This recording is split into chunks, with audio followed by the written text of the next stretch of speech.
Discover the power of one.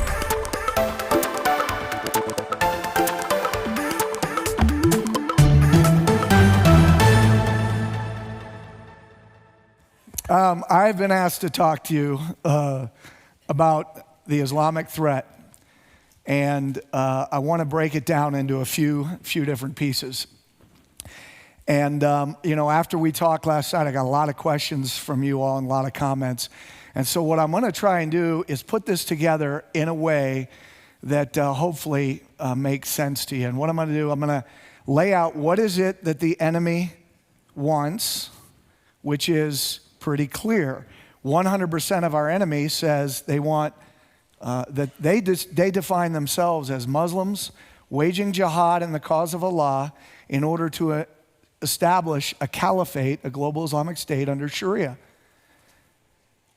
That's what they say. That's what Al-Qaeda says, ISIS says it, Boko Haram says it, Abu Sayyaf, the Muslim Brothers says it, Tablighi Jamaat says it, nation states say it. And everybody that we either arrest, pick up on the battlefield, or is conducted an operation all say that's why they're doing what they're doing. Or if they were killed in the operation, we find out later that that's what they were doing, despite the fact the government says that they're mentally deranged and we can't find any motive. The motive is very clear. And people will ask, well, John, how do you know that? Well, because, as you see on the slide, they actually have rallies and they tell us what it is they want. They say it on TV. They say it in interviews. They put out literature. It's very clear. And so we see this all over. And for those of you, as Pastor Cowart was talking last night about what we're seeing overseas, and Jerry spoke about it too. You're seeing things like this: Sharia zones where Muslims patrol the area. And like this, you have Sharia police in Germany walking around. So if you are seen, it doesn't matter that you're not Muslim. If you're in an area that's controlled by the Muslims, and if you're a woman and your skirt is too short or you're drinking alcohol, they make you drop it. And people have been beat up in these countries because of it.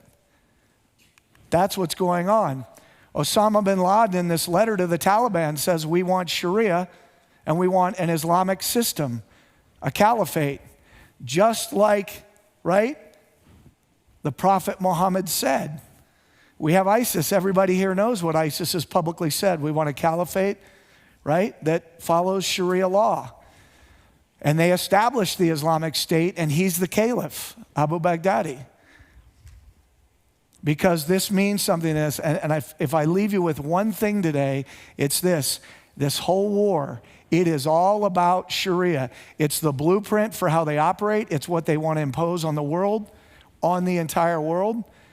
And so we see it. We see the Muslim Brotherhood, right? And by the way, you see that this is their official logo, and the writing in yellow by the hilts of the two swords.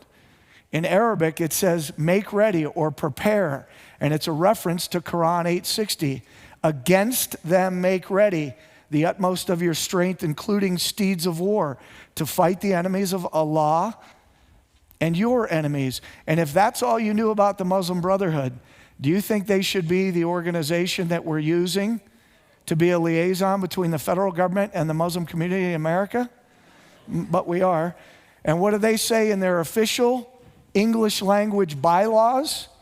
Well, they say we're an international Muslim body which seeks to establish Allah's law in the land, the Sharia. And they go on to say, and, oh, by the way, the Islamic nation must be fully prepared to fight the enemies of Allah as a prelude to establishing the Islamic State. That's in their bylaws, which, of course, after the 2011 Islamic Revolution, they pulled off their website, but we have screen captures of it at understandingthethreat.com on our resources page so you can get it. But that's who they are. And Muslims who are committing jihad, not terrorism, jihad in the name of Allah, they say it. The Times Square bomber, Faisal Shahzad, goes into federal court and is being sentenced, and the judge says, would you like to say anything? And he says, oh, yes, I would. And if you've never read his entire statement, I would encourage it.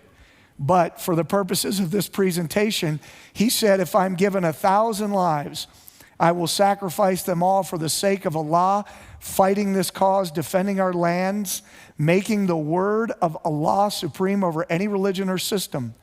We Muslims don't abide by human-made laws because they're always corrupt. I say to them, we don't accept your democracy and your freedom because we already have Sharia law and freedom.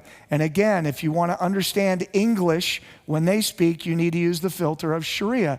Freedom to them means freedom from man-made laws. So when you hear them use words like freedom and justice, it's justice under Sharia, not as you understand it. When they say terrorism, you have to understand it how Islam defines it. And in Islam, terrorism is killing a Muslim without right. And Sharia specifically says when Muslims can be killed. When Muslims kill other Muslims without right, they can be killed. When they apostatize from Islam, when they can be killed. A parent can kill their child or grandchild for any reason, and there's no indemnity for that. But other than that, that's it. So from their perspective, American soldiers are terrorists, but they're using their filter. It's all about Sharia. And Faisal Shahzad goes on to say, right? The defeat of the U.S. is imminent and will happen in the near future, God willing, which will only give rise to the much-awaited Muslim caliphate, which is the only true world order. Isn't it interesting that he sounds just like ISIS and Al-Qaeda and the Muslim Brotherhood and Abu Sayyaf and Boko Haram and Hamas and Hezbollah, all terrorist groups, yet they all have the same objective. Isn't it interesting, and please let this sink in, that all the Muslims that we're dealing with get their version of Islam wrong in the exact same way? They must all go to a school that teaches them how to pervert Islam in the exact same way. Or maybe they're not. And finally, Faisal Shahzad said, brace yourselves because the war with the Muslims has just begun.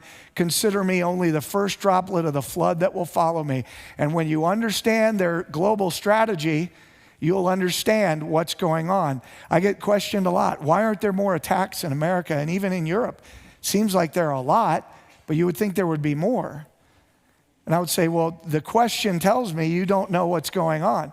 You understand the global Islamic movement, which is what they call themselves, by the way, which includes all the parts of the movement. The OIC, which Kamal talked about last night, the Organization of Islamic Cooperation, which is made up of all 57 Islamic states, 57 states. Yeah, let that sink in. Anyway, it's 56 states plus Palestine. And they have said, officially in legal documents served to the United Nations, that when we say human rights, we mean the imposition of Sharia, because that's the only way we understand human rights. And then they put out their 10-year plan in 2005. This is the head of state and king of every Islamic nation on the planet. And they said, our 10-year plan, we want to spread human rights in the world. Well, 12 years prior, they already officially served the Cairo Declaration to the UN saying human rights means Sharia. So they don't have, legally they're on solid ground. They've done their work. How many people at the State Department do you think understand that? It's a number between 0 and 0.0, okay? That's the problem. But that's where we are. It's all about Sharia. So you've got the OIC, you've got violent jihadi groups like Al-Qaeda and ISIS and many others. Then you've got the elements that work in societies, the whole movement led by the Muslim Brotherhood, subverting governments, what they call civilization jihad, which we'll get to in a minute, right? So if they all say that they want Sharia, the question professionally we should have asked after 9/11 is, what exactly is Sharia? And by the way, our war-fighting doctrine says that when we fight an enemy and we analyze an enemy, we begin with who they say they are. That's where we begin. But since 9/11, we have not done that. We have not done that, because had we actually looked at Sharia and said, what does it actually say? Well, I guess I'll just share it in this way. I talked to a 4-star Marine Corps general a few years ago, and I said, "Sir, what would you say if I told you that Al-Qaeda has never misquoted or misused Islamic law? When they've quoted it, they've been right." And he looked at me and said, "That would completely change the nature of the way we're fighting this war."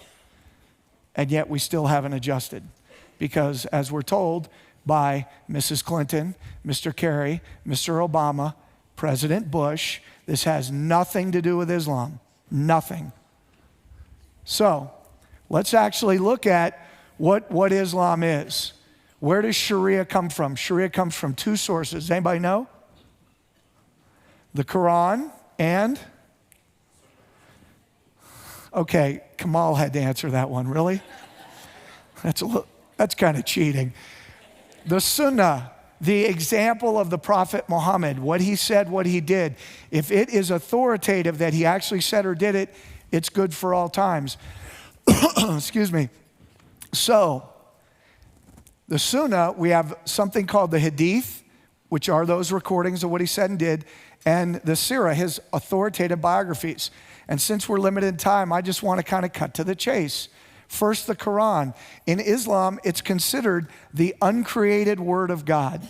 It is all directly from Allah, but the Quran is 114 chapters or surahs that are not arranged in any order particularly. It's not chronological. The first surah or chapter has just 7 verses in it. It's very small. 2 is the largest, and it generally gets smaller until 114, but that's not even a good rule.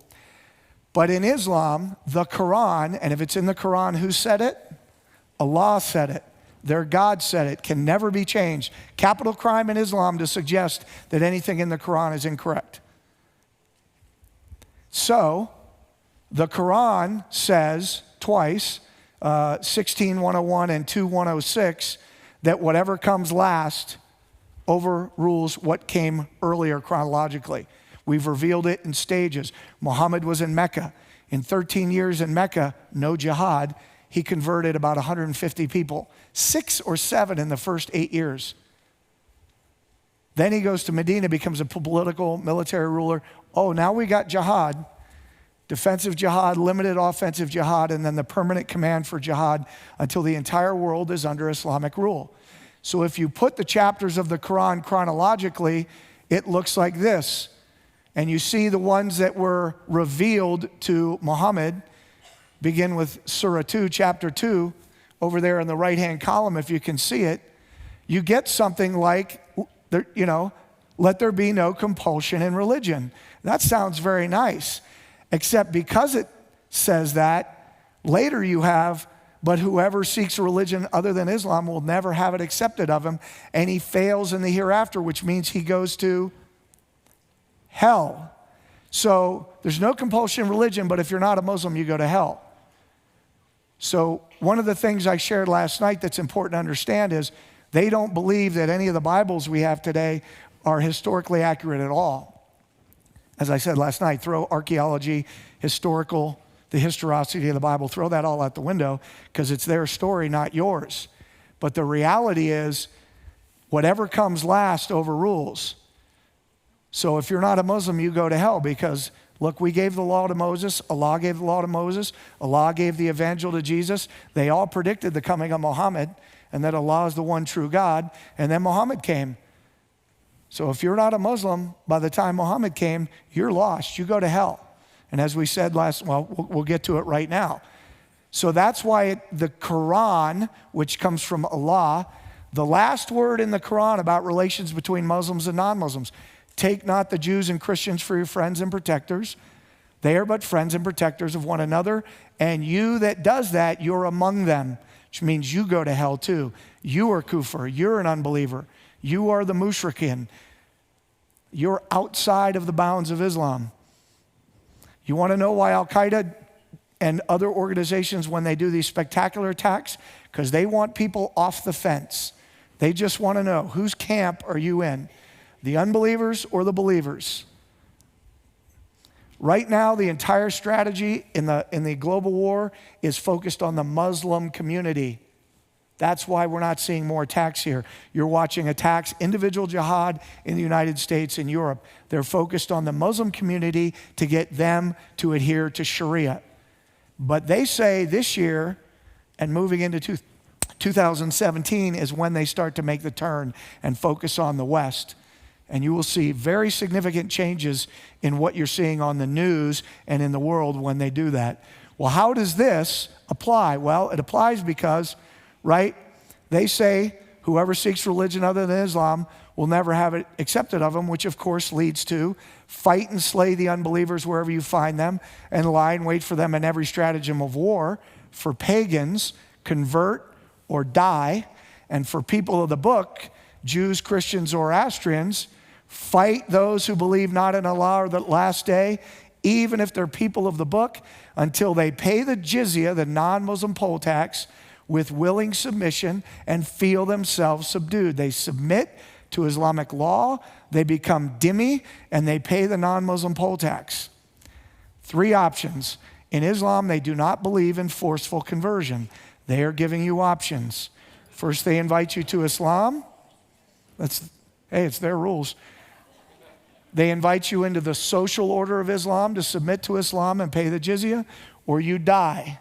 So you can see someone with a gun up against their head. They don't consider that forceful because they're giving you a choice and you have the freedom to choose. Now, how does that matter? How many of you even know what a tafsir is? Raise your hands. Okay, for those of you watching at home, 0 hands just went up. The tafsir legally defines every verse in the Quran because this is a legal system. Leaders in the Islamic community are not pastors, priests, and rabbis. They are jurists. They are lawyers, legal scholars, qadi judges, because Islam is a totalitarian system governed by Sharia. In children's textbooks in elementary and junior high school, they say Islam is a complete way of life, social, cultural, military, political, and religious, all governed by Sharia. And 100% of Sharia obliges jihad until the entire world is submitted to Islam, to the Sharia. There's no other version of Islam. I wrote an article about 5 weeks ago. No, it's actually more than that, two months ago or so, asking where is this mystical, peaceful version of Islam taught that I keep hearing about from our leaders. I'm just asking the question, can you name one Islamic school on the planet that teaches it? And why am I so confident? Here's why. Because it's a capital crime in Islam for a Muslim to teach another Muslim anything about the Quran or the Sunnah that's not true. So of course they have to teach children that jihad is obligatory when they're old enough, and that Jews and Christians must be hated and despised for the sake of Allah, because that's what it is. Hey, Kamal, you just stop me if I'm saying anything that's not true up here, right? We've had these discussions. This is what he was taught. It's what all Muslims are taught. Now, are there Muslims out there that don't want to live under Sharia? Well, of course, because it's totally contrary to human nature.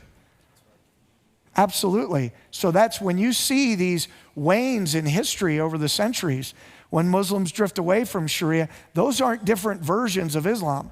Those are human beings who don't want to live and be enslaved by a system like this that uses brutal violence and savage behavior to ensure people remain in the system.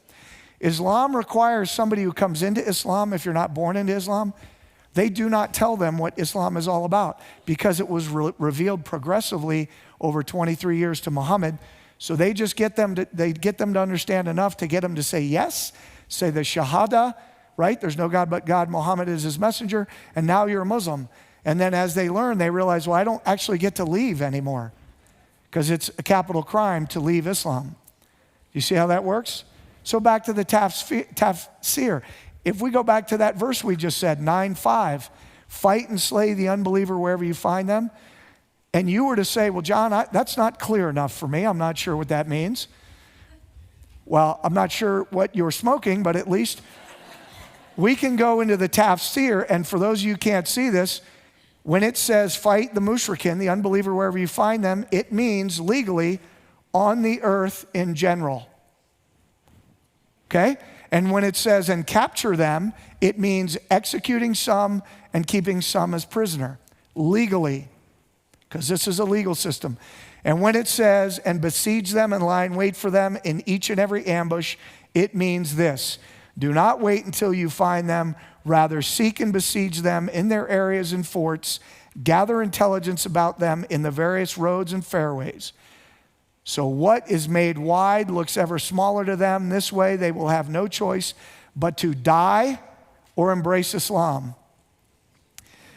Tafsir like this is taught right here in your Islamic Society of Colorado Springs. Go to their calendar, find out what they're doing, and they have weekly tafsir classes, because this matters, because this tells them what each verse of the Quran means legally. Do you see that? And we know that Muhammad is the Insan al-Kamil, the perfect example of a man. You might be asking, John, how do you know that? Well, because it says it in the Quran. Muhammad stands as an exalted standard of character. You have indeed in the message of Allah a beautiful pattern of conduct. So why do Muslims step their right foot into the mosque? Because Muhammad did. Why don't males wear gold in Islam? Because Muhammad forbid it. Why can a 60-year-old Muslim male marry a 7-year-old girl and it's lawful? Because Muhammad married a 6-year-old and consummated the relationship when she was 9. Why is it okay to do all the behavior you're seeing? When you are seeing Al-Qaeda and ISIS right now in their behavior of setting people on fire and drowning them and crucifying them, it's because Allah said so.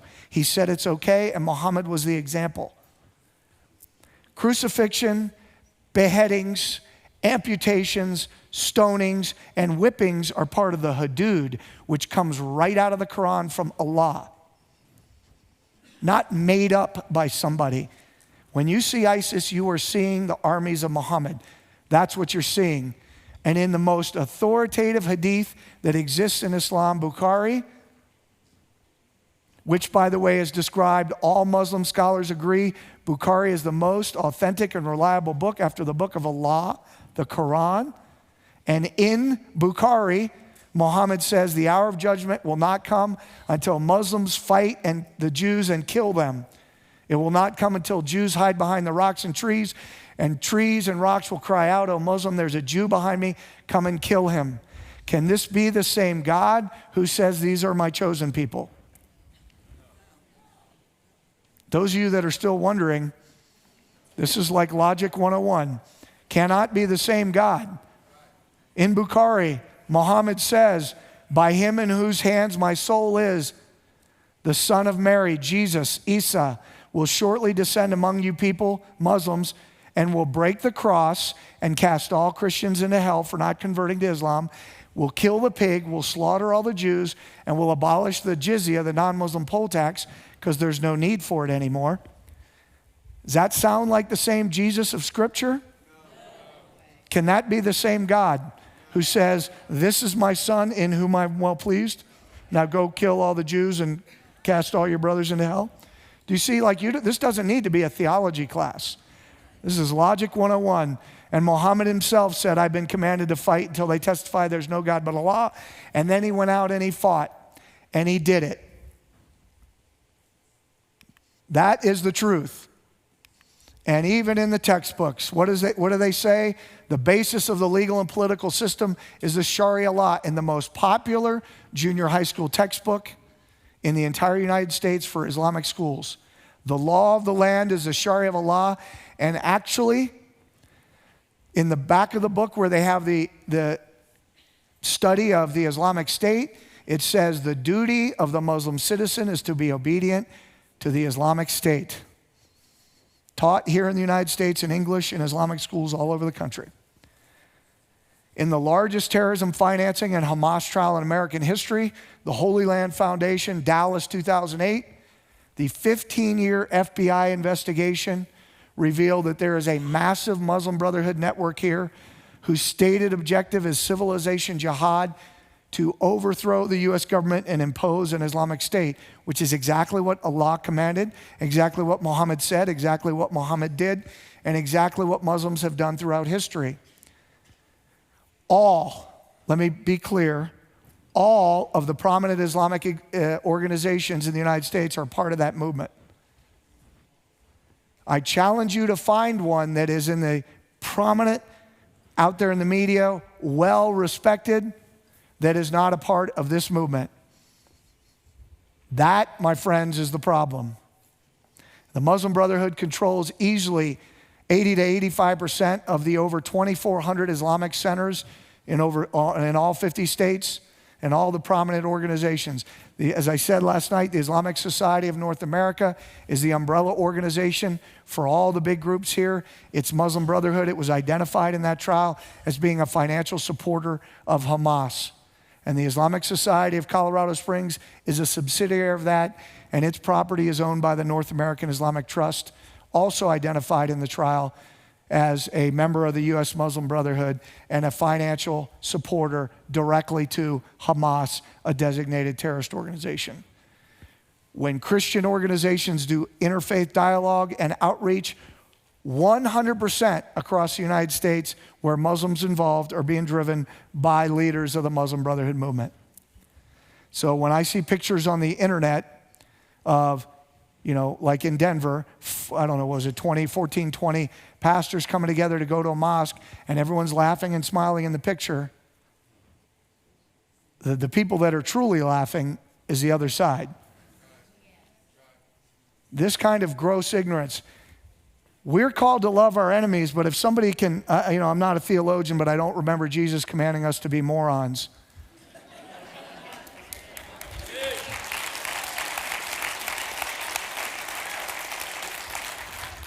And he also never said, bring the wolf into the pen with the sheep and tell the sheep that that's another sheep.